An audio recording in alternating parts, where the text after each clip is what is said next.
Ya, selamat sore sahabat petani.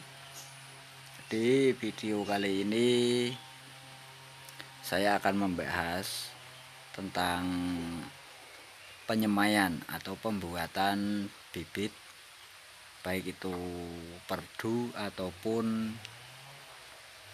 panjat dari pangkasan atas. Nanti kita ambil dari indukan langsung. Nah, sebelumnya kita bahas dulu masalah media tanam atau metan. Ya, di belakang saya sudah ada yang saya isi. Namun seperti apa yang menurut saya bagus, kita bahas selanjutnya. Balik dulu. Ini ya, yang ini adalah media tanam.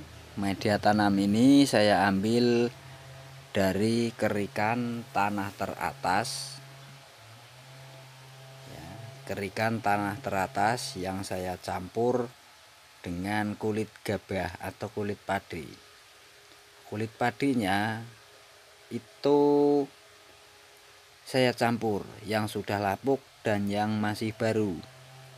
Nah, takarannya 1 karung yang sudah lapuk, 1 karung yang masih baru.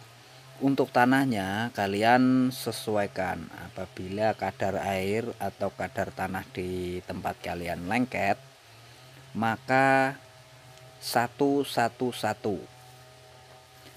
Kalau kadar tanah di tempat kalian agak lengket, atau tadi udah yang lengket ya, mohon maaf.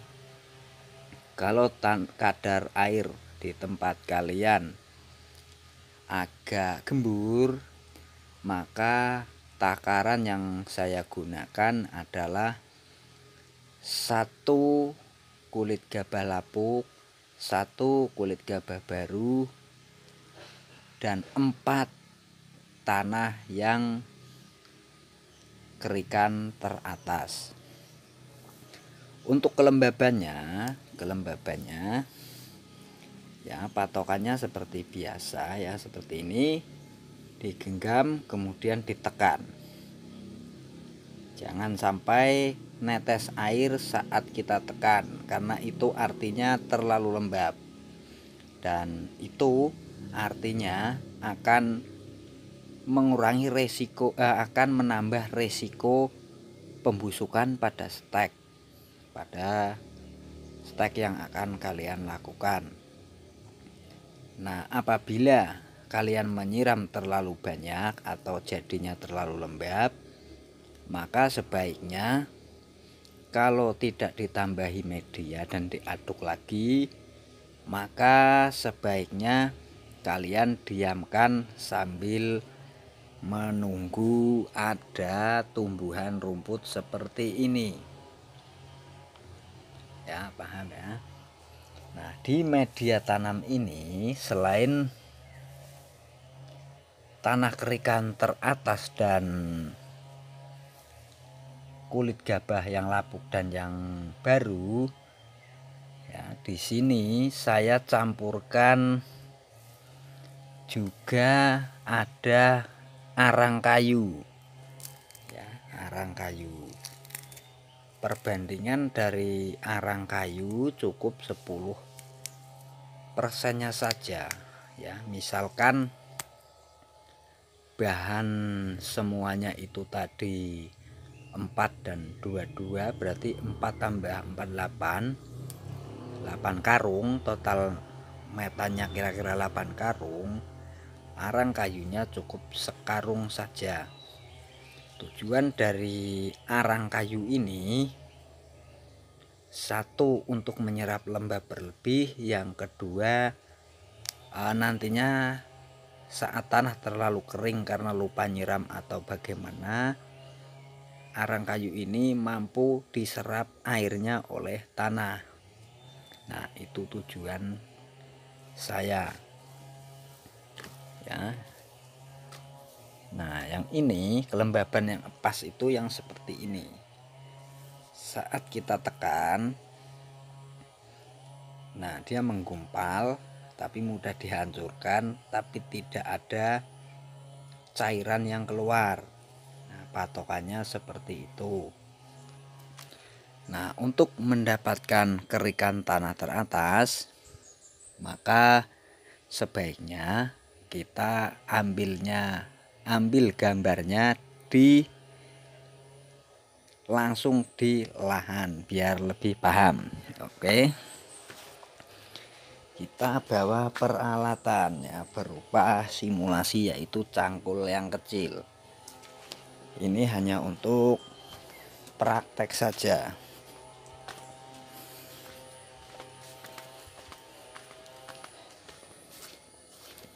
Ya, kalian pilih lahan ya atau lokasi yang akan diambil kerikan tanah teratasnya yang rumputnya paling subur. Ya, misalkan kayak ini, pilih yang ada rumputnya. Nah, langkah awalnya kalian cabut atau siangi dulu. Ya, dicabut atau disiangi dulu, ini hanya untuk praktek ya, atau bisa langsung dicangkul tipis-tipis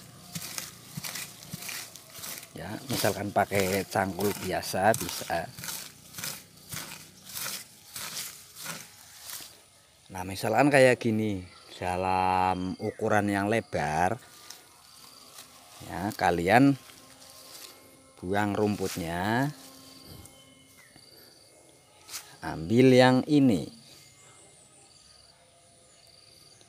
mengandung kesuburan yang tinggi dan lebih sehat.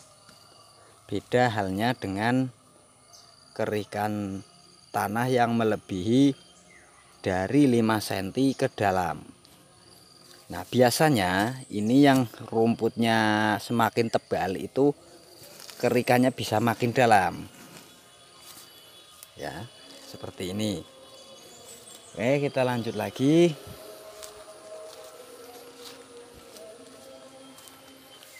Nah, di sini ini yang sudah berhasil, ini bibit cabai jamu, kemukus perdu, sambung melada, ada yang panjat, itu yang normal.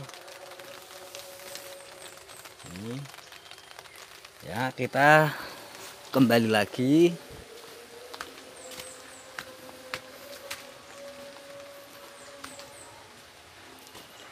Nah, itu tadi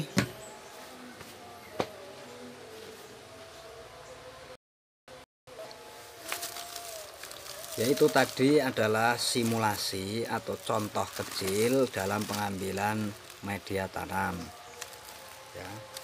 Itu yang terbawa rumput ya, rumputnya ikut terbawa kerikan tanah teratas, itu sebaiknya kalau tidak diayak kalian tutup ya, kalian tutup dengan plastik hingga muncul rumput yang seperti saya sampaikan tadi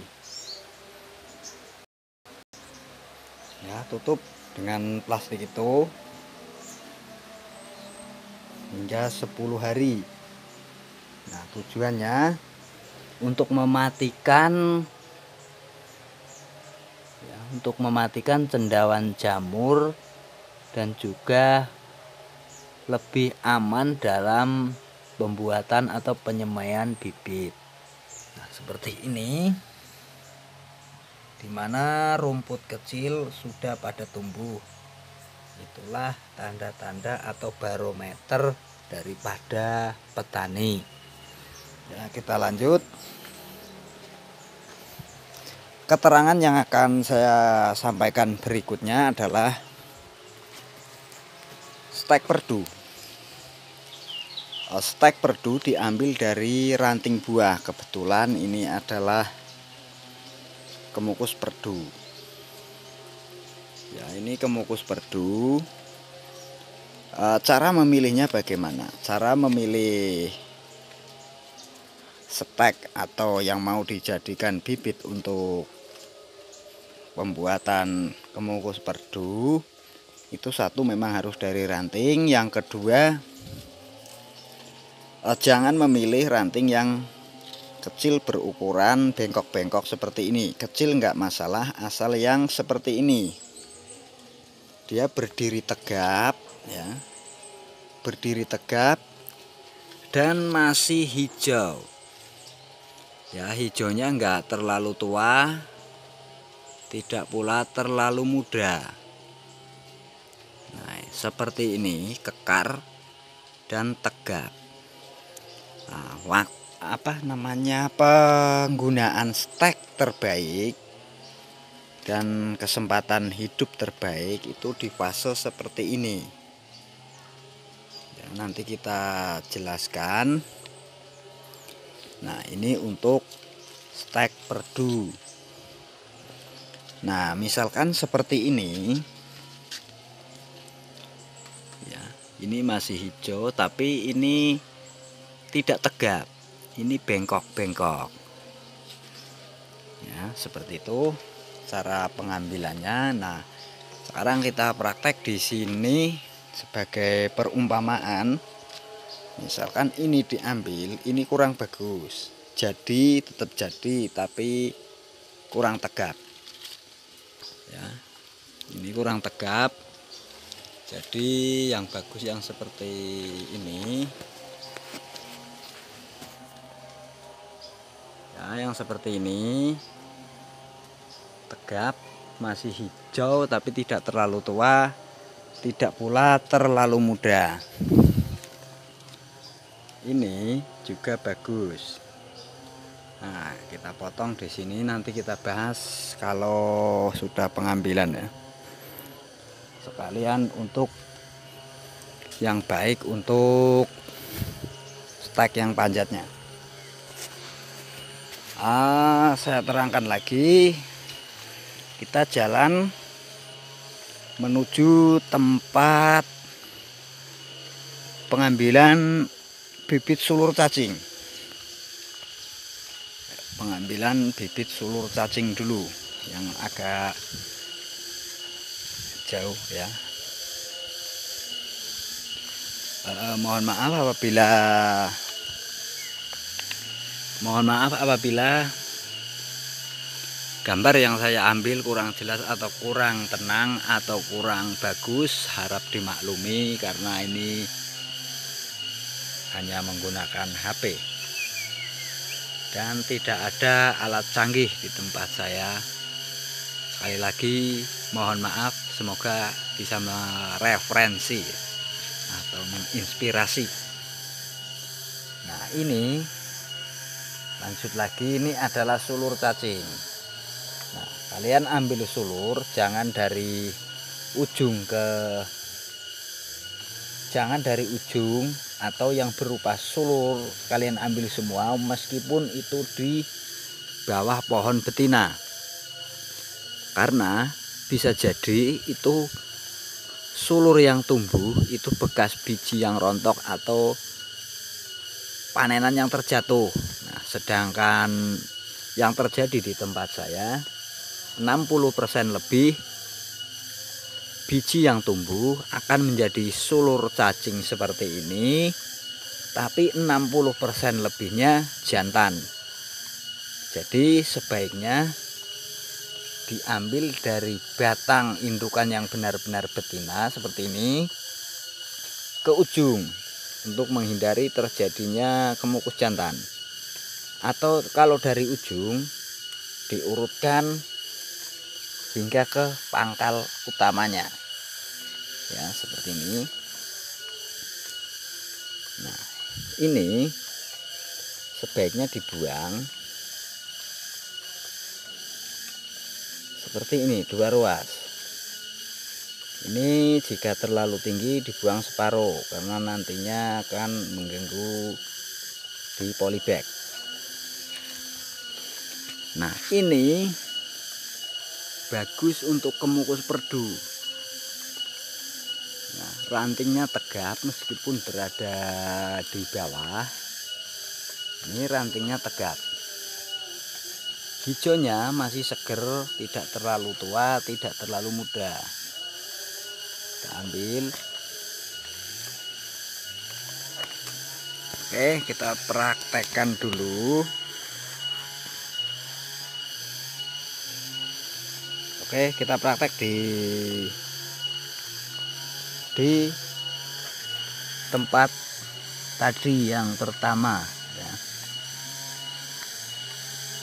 Seperti ini, tidak terlalu tua, tidak terlalu muda. Kita nanti lakukan penanaman atau penancapan di bagian polybagnya. Untuk yang panjat sudah ada di sana.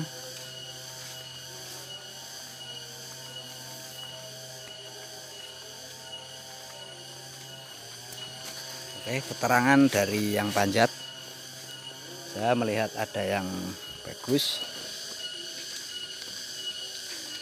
Nah, untuk bibit panjat yang terbaik dengan tumbuh maksimal itu yang seperti ini. Masih hijau, tidak terlalu tua, tidak terlalu muda, dan ada akar tempelnya.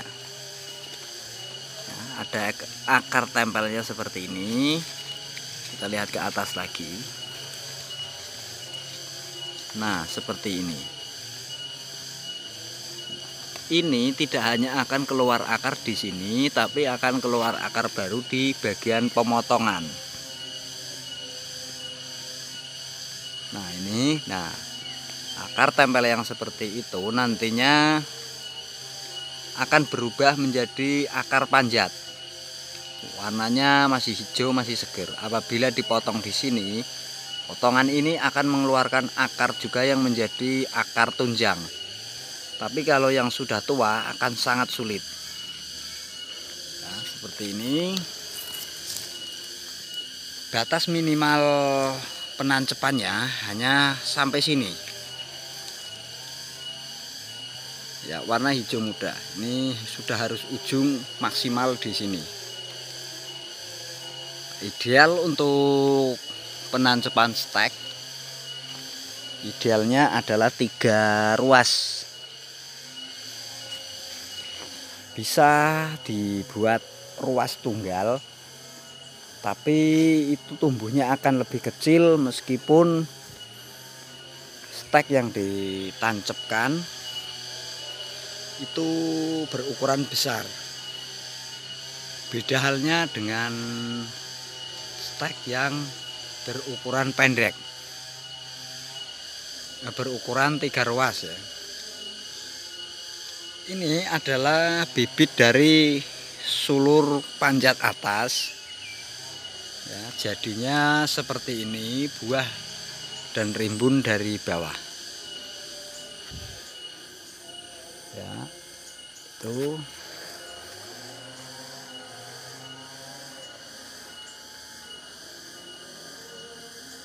ini sama ya, 15 bulan usianya dengan perawatan full ya. Inti perawatan adalah ya dikirim pupuk, dikirim semprot, dikirim lain-lain kebutuhannya ya. Oke, kita ambil. Ini adalah stek dari pangkasan ya, atau batang utama yang sudah mengeluarkan ranting buahnya. Jadi kita bahas di dalam. Gerimis juga di sini. Oke.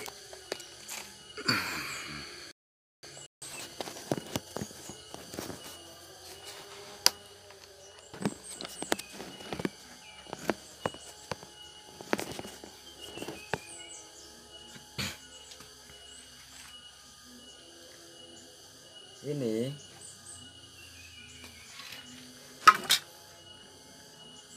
adalah stek pangkasan atau batang utama yang sudah mengeluarkan ranting buahnya.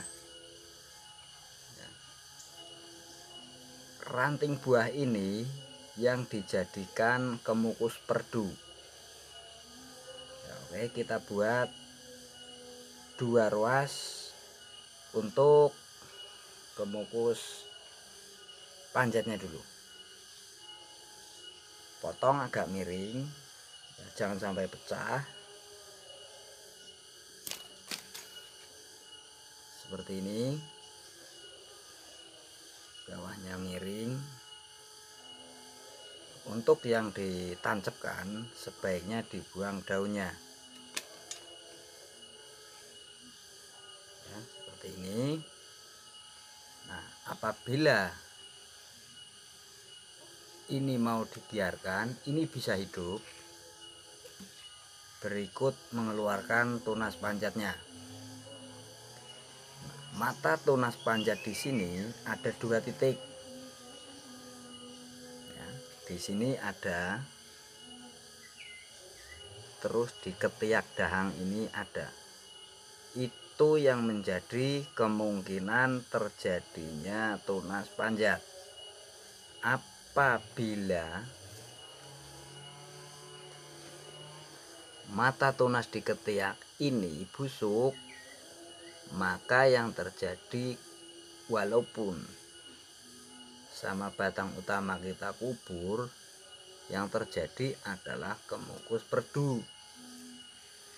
Apabila yang di sini tidak busuk, maka itu akan ada kesempatan untuk mengeluarkan tunas panjatnya. Nah, di sini ada 2 cara. Ini kalau untuk yang panjat dulu. Oke, kita potong dahangnya. Ini kita buang separuh seperti ini. Ini untuk pembuatan kemukus bibit atau penyemaian bibit dari kemukus panjat. Oke, langsung kita tancapkan di polybag biar kalian jelas ya.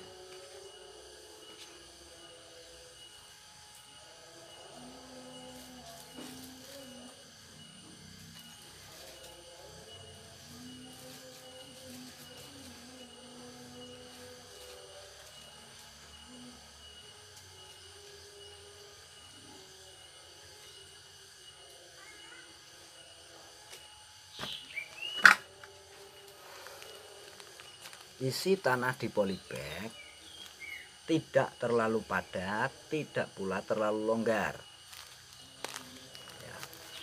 Perhatikan lubang pada polybag ya, seperti ini. Kita lubangi pakai kayu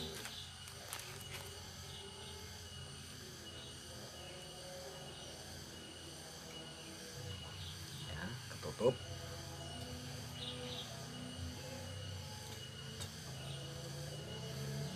Apabila polybagnya terlalu kecil seperti ini, masukkan segini saja, jangan dipadatkan ya, karena ini tetap akan berkembang selama masa pertahanan ya. Selama masa pertahanan ini akan berkembang. Bagi kalian yang menggunakan perangsang akar, baik itu cair ataupun yang berbentuk gel ya, itu ada caranya, ada petunjuknya di label. Oke, kalau itu gel, kalian cukup oles ya, di sini dan di sini.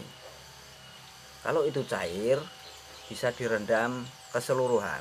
Namun jika itu gel bisa langsung ditanam, jika itu cair sebaiknya diangin-anginkan dulu hingga kering. Jangan dipanaskan, cukup dianginkan di dalam ruangan atau tempat yang tidak kena hujan dan juga tidak kena sinar matahari secara langsung. Kalau stek yang seperti ini itu enggak pakai perangsang, insya Allah aman. Seperti ini, masukkan separuhnya saja.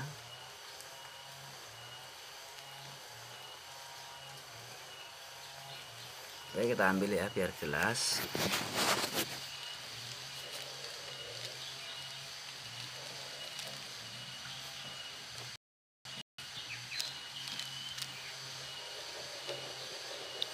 Enggak kelihatan, kita flash dulu.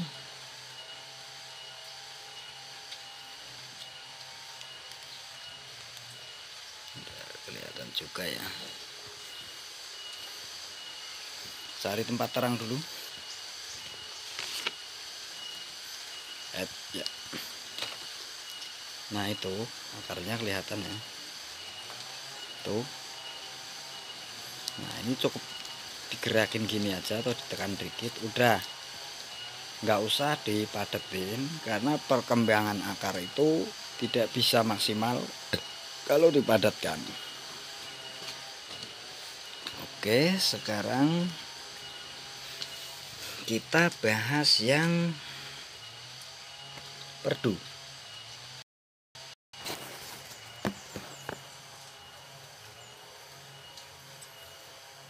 Perdu adalah bibit dari ranting. Kita buang. Nah, yang terlalu muda kita buang. Kalau yang perdu ini harapan dari akar, tumbuhnya akar itu di sini dan di pangkasan sini. Diruncingkan.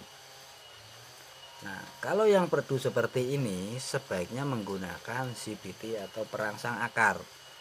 Faktor hidupnya lebih banyak. Ini perdu pertama ya, teknik perdu pertama.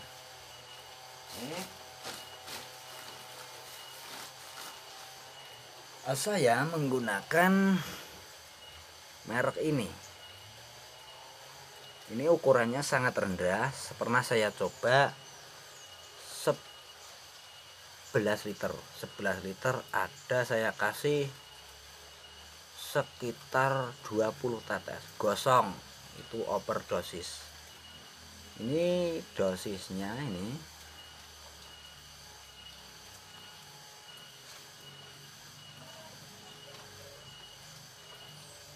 Ini enggak kelihatan, saya bacakan. Dosis 1 mili untuk 3-4 liter air atau 1 botol 30 mili untuk 100 hingga 120 ml air ya. Sekali lagi ini hanya untuk simulasi atau contoh ya, jadi kalau saya harus nunggu angin-angin kan ya nanti malam. Jadi ini sekali lagi hanya untuk contoh. Ini air sekitar 300 ml.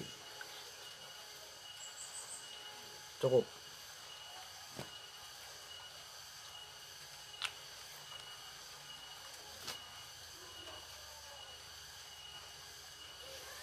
Ini harus diaduk.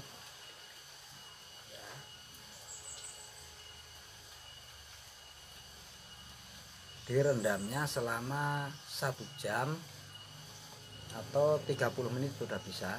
Diangkat, diangin-anginkan ya, diangin-anginkan. Setelah diangin-anginkan dan itu sudah kering, maka ditancapkan ya. Nanti penyungkupannya kita masuk ke sungkup.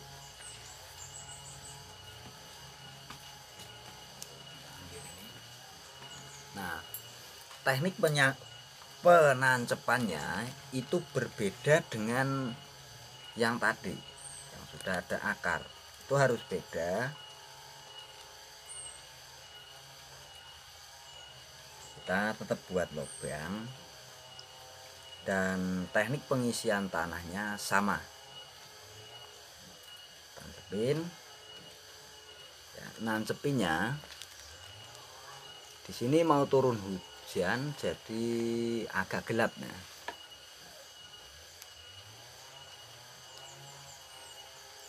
teknik penancepannya ini ruas, usahakan hampir tenggelam, hampir, jangan sampai tenggelam. Nah, oke, mungkin sebaiknya kita lanjut di dalam sungkup ya, mengingat di sini di ruangan dan HP saya atau mungkin sayanya yang kurang pandai menggunakan teknologi, jadi saya nggak bisa menyalakan flash saat video sedang berlangsung, kecuali kalau video yang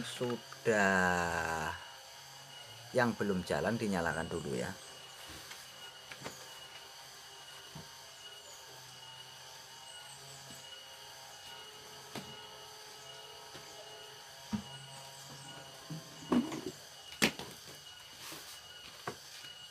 Oke, kita pindah dulu.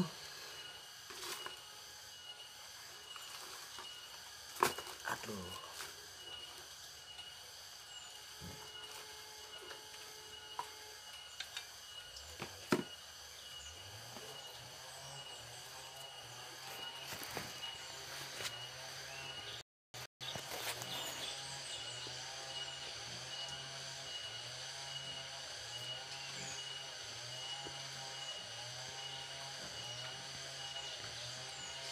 Nggak bisa, tetap nggak bisa saya nyalakan, jadi kita harus pindah ya. Sekalian kita bawa polybagnya sekitar 4, udah cukup. Di sini terlalu gelap dan turun hujan ya. Sambil kita jalan, kita lihat posisi sungkup ya. Posisi di samping sungkup ya, ini tidak boleh bocor ya.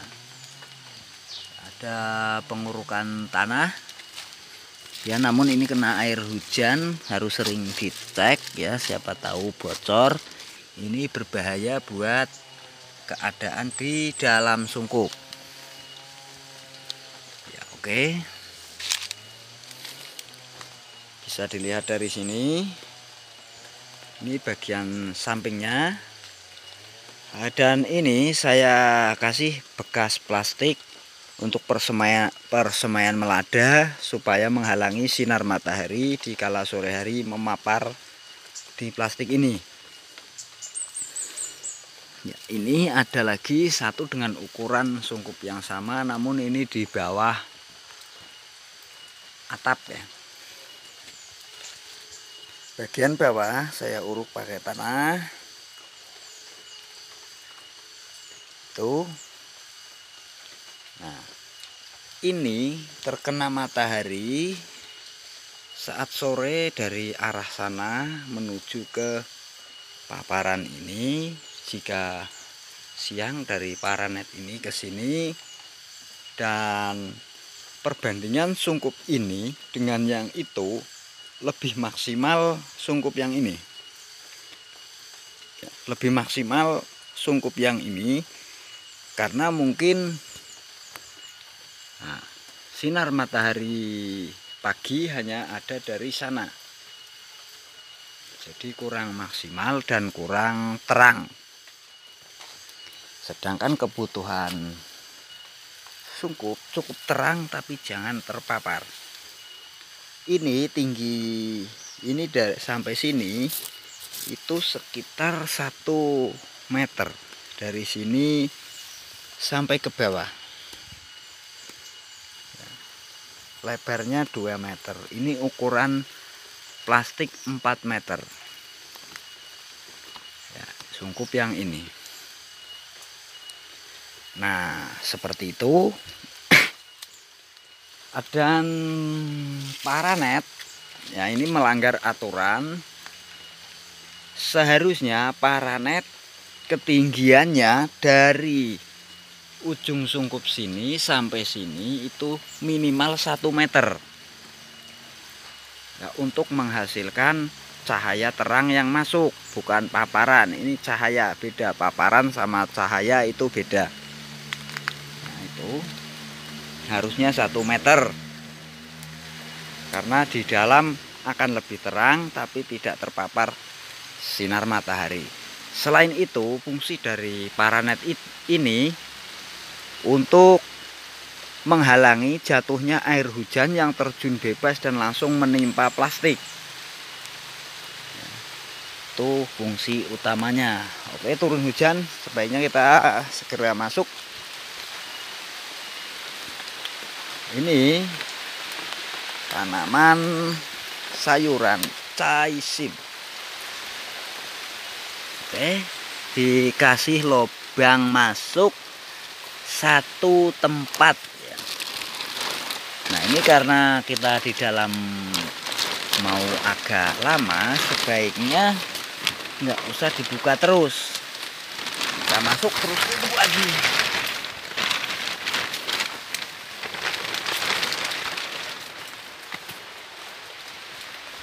Ya, tutup lagi untuk mengurangi.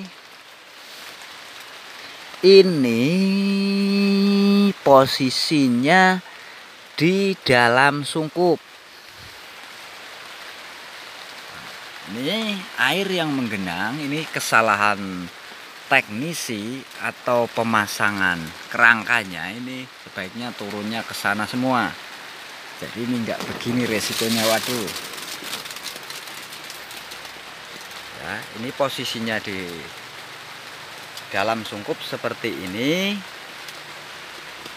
Dan ini adalah hasil dari sambung pucuk kemukus dengan melada. Yang di sungkup kecil yang di sungkup kecil itu lebih lambat ketimbang di sungkup besar ini, dan hasilnya lebih maksimal yang di sungkup ini ketimbang di sungkup yang tadi. Nah, ini ketika pagi sinarnya cuman sebatas ini sampai sekitar jam 8, jam 7, 8, hanya sampai setengah 9 paling lambat menghilang sinar itu jam 9. Di bawah jam 9 sinar bisa masuk, tapi di atas jam 9 udah nggak ada yang memapar sinar matahari. Itu ideal sungkup. Nah, ini proses penyambungan alpukat yang memang saya uji coba di dalam sungkup ini. Itu bisa dilihat hasilnya. Ini dan ini. Dan ini yang terbaru. Dan ini penyambungan durian. Ini sambung pucuk. Dan ini stek alami kemukus. Tuh, ada yang sudah tunas. Ini cabai jamu usia sekitar 4 hari. Seperti itu. Dan ini kemukus 1 minggu yang lalu.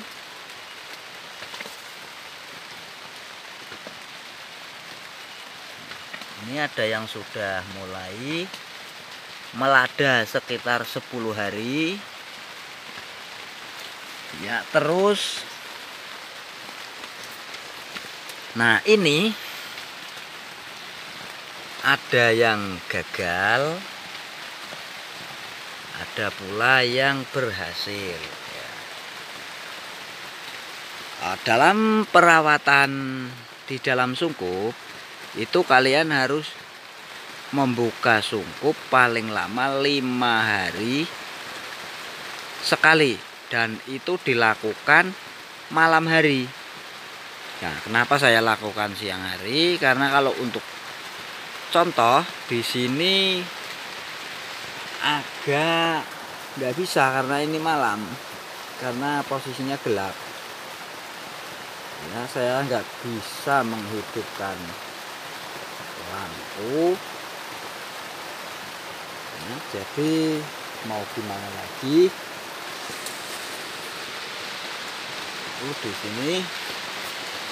Di sini ada yang sudah waktunya ngebongkar, tapi belum sempet. Ini ada yang kekeringan, ada yang bagus. Ya. Tuh. Nah, itu dia. Terkendala masalah hujan. Ini benar-benar sudah harus mengeluarkan nih yang disambung.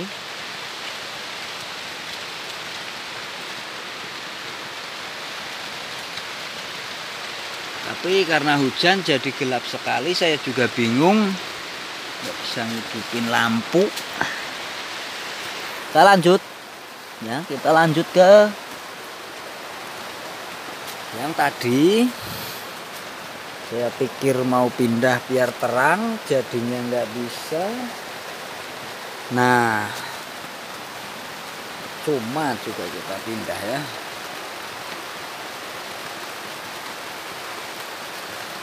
Aduh,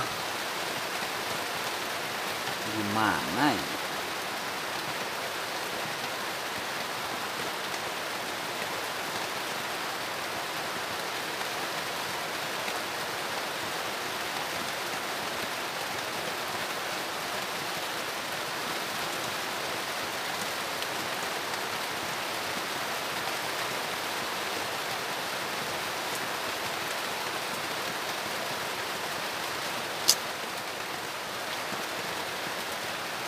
Alhamdulillah, aduh nggak bisa.